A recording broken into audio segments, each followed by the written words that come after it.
Were doing,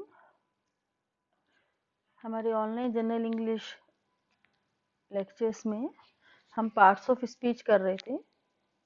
उसमें हमने pronoun, adjective, adverb करे। अब हम वर्ब कर रहे हैं।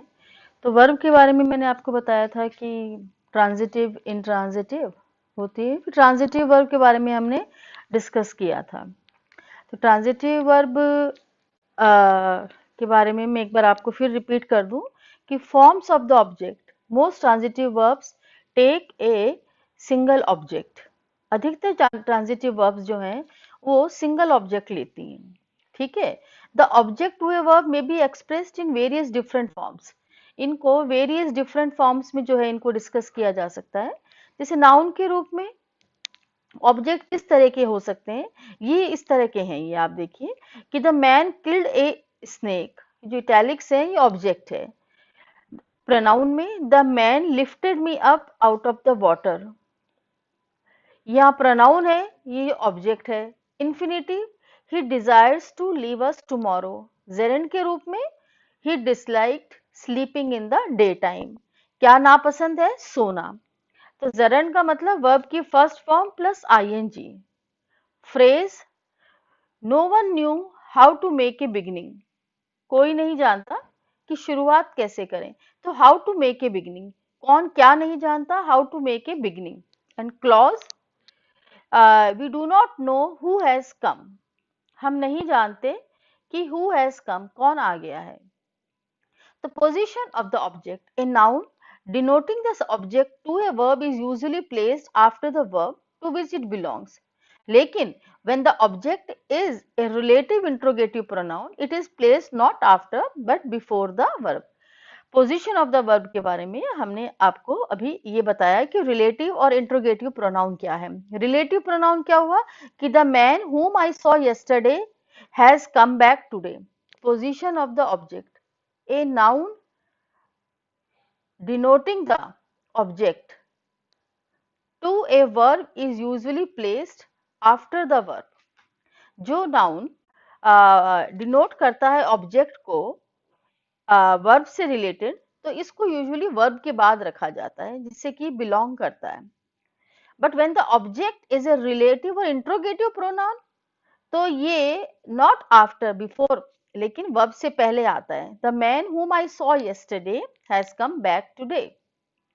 अब इंट्रोगेटिव में what did you say, whom were you looking for? अब the double object, some transitive verbs they take two objects. अधिकतर कुछ ट्रांजिटिव वर्ब्स जो हैं उनके दो ऑब्जेक्ट होते हैं। One of which is called the direct object and the other indirect object. एक को डायरेक्ट ऑब्जेक्ट कहते हैं, एक को indirect object. The indirect object always stands first. Indirect object जो है ये हमेशा फर्स्ट आता है। जैसे आई फॉरगेव हिम हिज फॉल्ट्स, तो ये जो इनडायरेक्ट ऑब्जेक्ट है ये पहले आया है, हिज फॉल्ट्स जो है डायरेक्ट ऑब्जेक्ट है। तो आई फॉरगेव हिम हिज फॉल्ट्स, मैंने उसके फॉल्ट्स को जो है माफ कर दिया। तो जो इनडायरेक्ट ऑब्जेक्ट है वो पहले आता है और डायरेक्ट ऑब्जेक्ट बाद में आता है। Can you find me a competent secretary, तो कैन यू फाइंड मी, यहाँ पे मी जो है इनडायरेक्ट ऑब्जेक्ट है, कॉम्पिटेंट सेक्रेटरी डायरेक्ट ऑब्जेक्ट है। He gave the door a coat of paint, उन्होंने जो है कोट ऑफ पेंट, उसने दरवाजे को कोट ऑफ पेंट पेंट करवाया। तो दरवाजा जो है ये इनडायरेक्ट ऑब्जेक्ट है। He left the hospital a large legacy, उन्होंने हॉस्पिटल के लिए एक लेगेसी छोड़ी। तो हॉस्पिटल इनडायरेक्ट ऑब्जेक्ट। फिर if the indirect is placed after the direct, it must be preceded by the preposition for or to. और अगर इनडायरेक्ट ऑब्जेक्ट डायरेक्ट ऑब्जेक्ट के बाद में आता है, वैसे हमारा नियम ये कहता है कि इनडायरेक्ट ऑब्जेक्ट जो है पहले आता है और डायरेक्ट ऑब्जेक्ट बाद में आता है। लेकिन if the indirect is placed after the direct, तो फिर हम फोर और टू काम मिलेंगे। He taught English to his son, कि उसने इंग्लिश सिखाई अपने बेटे को। तो यहाँ पे क्योंकि सन जो है इनडायरेक्ट ऑब्जेक्ट है और हमने डायरेक्ट ऑब्जेक्ट के बाद में काम में लिया है, तो इसलिए हमने जो है यहाँ टू लगाया है। But we can say he ask me for the book and I gave it him. हम ऐसे भी कह सकते हैं कि he asked me for the book and I gave it him. तो यहाँ पे जो है हिम जो है इनडायरेक्ट ऑब्जेक्ट है, इट डायरेक्ट ऑब्जेक्ट है, बुक भी डायरेक्ट ऑब्जेक्ट है, तो हम इस तरीके से भी इसको कह सकते हैं। अब transitive verbs of incomplete predication. Some transitive verbs they take one object, right? ये एक ऑब्जेक्ट लेती है लेकिन स्टिल रिक्वायर सम वर्ड और words to make the predication complete.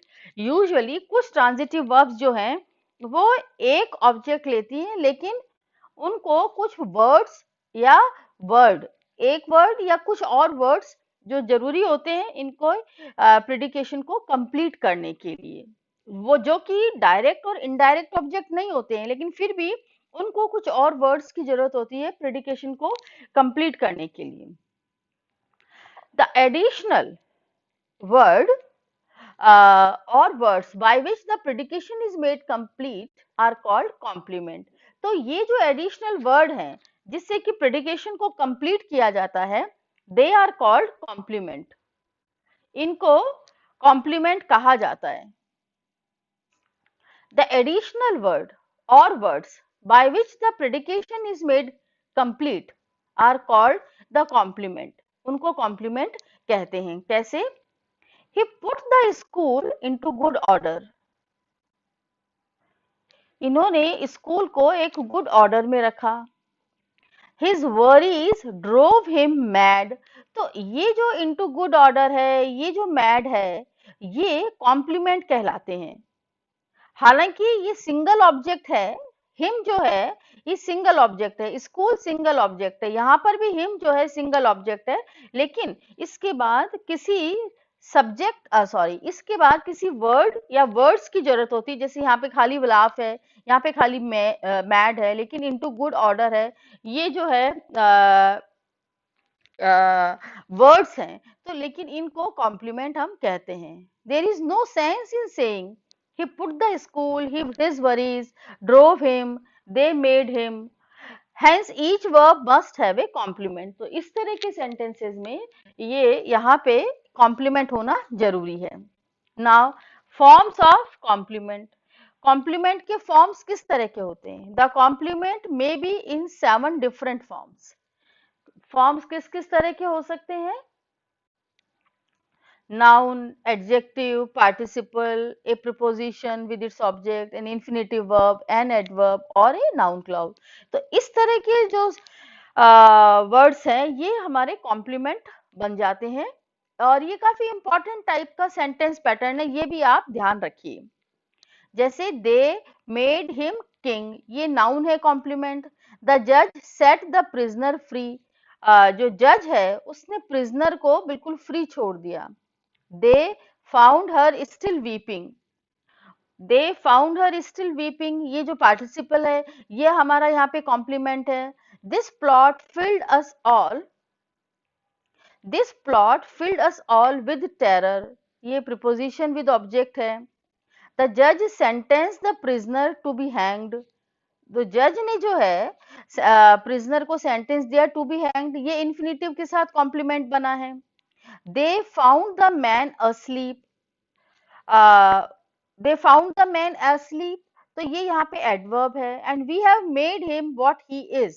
हमने उसको बनाया है जो कि वो आज है, तो ये क्लॉज हो गया। तो इस तरह के जो सेंटेंस हैं ये हमारे कॉम्प्लीमेंट बन जाते हैं। Omission of the relative as object.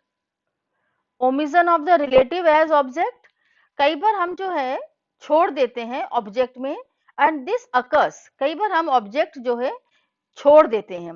This occurs in 2 kinds of sentences, when the verb is transitive and when the verb is transitive but followed by A preposition. जब वर्ब ट्रांजिटिव होती है और जब verb intransitive होती है लेकिन preposition के द्वारा फॉलो होती है। This never occurs, however, when the relative is used in the continuative sense. The books I bought cost 3 rupees. लेकिन ये तब नहीं होता है जबकि continuative sense में आता है. The house we occupied has fallen down. The man I engaged has now come. He was not careful about the food he ate. तो इस तरह के sentences में नहीं होता. The house we lived in has fallen down. The chairs we sat on need new seats. We have at last got the thing we fought for. I have brought the book you spoke about. Now, transitive verbs used intransitively. कई बार transitive verbs जो हैं intransitively भी काम में ली जाती हैं. कैसे? कि there are two ways in which transitives can become intransitive. दो तरीके की हैं जिसमें कि transitive verb can become intransitive बन जाती हैं. When the verb is used in such a general sense that no object or objects are thought of it in using it. जब कई बार ट्रांजिटिव वर्ब्स जो हैं इंट्रांजिटिव भी काम में ली जा सकती हैं. अच्छा, एक चीज आप जरूर ध्यान में रखिए, कि अधिकतर ट्रांजिटिव वर्ब्स जो हैं वो इंट्रांजिटिव भी होती हैं. उनको दोनों तरीके से जो है यूज में लिया जा सकता है. When the verb is used in such a general sense that no object or objects are thought of it in using it. Man eat to maintain life. तो मैन खाता है लाइफ को मेंटेन करने के लिए. तो ये यहाँ पे एक तरह से इंट्रांजिटिव के रूप में काम में ली जा रही है. A newborn child sees but a kitten is born blind. ठीक है, देखता है लेकिन kitten is born blind.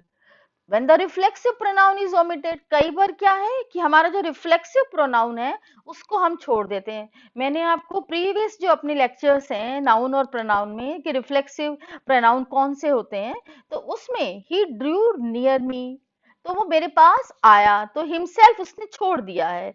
Move forward, आगे बढ़ो, अपने आप को आगे बढ़ाओ. तो इस तरीके से कई बार जो है ट्रांजिटिव वर्ब्स इंट्रांजिटिवली भी काम में ली जा सकती हैं. Now intransitive verbs of complete प्रेडिकेशन.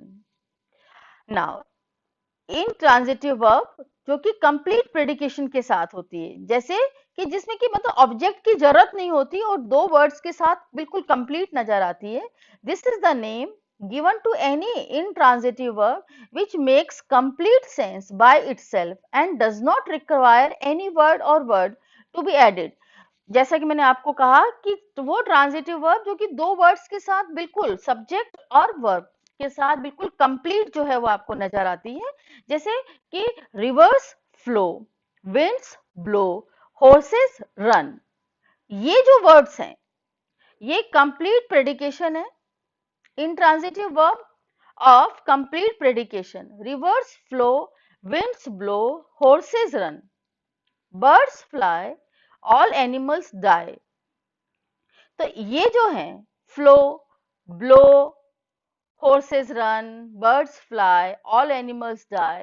तो ये जो चीजें हैं यहाँ पे, ये जो intransitive verbs हैं ये जो complete predication के साथ हैं. Rivers flow, winds blow, horses run, birds fly, all animals die, I breathe, birds chirp. ऐसे बहुत से एग्जाम्पल हैं जिसमें कि ये जो सेंटेंसेस हैं ये आपके बिल्कुल कंप्लीट नजर आते हैं, इनको कोई दूसरी ऑब्जेक्ट की जरूरत नहीं होती है. ये birds chirp, reverse flow,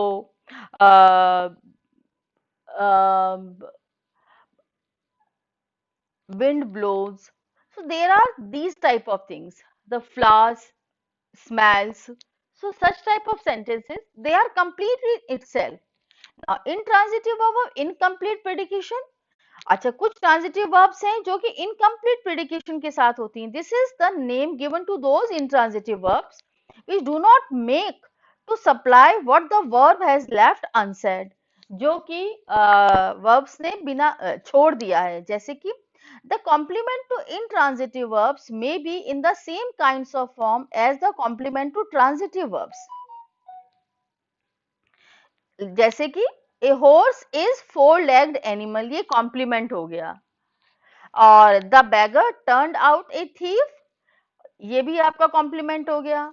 the man has fallen sick, the dog went mad. तो यहाँ पे जो है ये कॉम्प्लीमेंट है ट्रांजिटिव इंट्रांजिटिव वर्ब के लिए। अदरवाइज यहाँ पे इज, टर्न्ड आउट, वेंट, ये सब आपका कॉम्प्लीमेंट है इंट्रांजिटिव वर्ब्स के लिए।